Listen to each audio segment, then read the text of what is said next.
বিভিন্ন হাসপাতালে আমরা দেখেছি, এখনো হচ্ছে।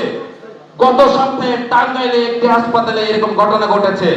একজন স্বেচ্ছাসেবী রক্তদাতা ভাই রক্ত দিচ্ছে, সেই রক্তের ব্যাগটা মাটিতে ফ্লোরে রাখা হয়েছে।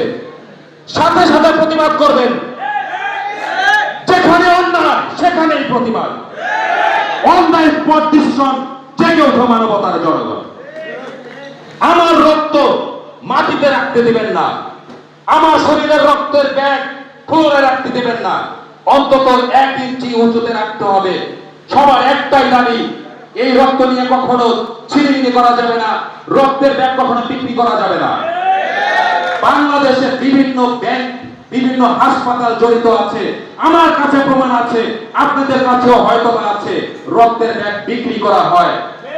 পজিটিভ রক্ত 3000 থেকে 5000, নেগেটিভ রক্ত 6000 থেকে 10000। এগুলো বন্ধ করতে হবে। তা না হলে আজকে দিনাজপুর থেকে আমি রাজিবুল ইসলাম বলে যাচ্ছি, সারা বাংলাদেশে অনশন ধর্মঘট করব। 1 ব্যাগ রক্ত পাবেন না কেউ কারো প্রয়োজনে।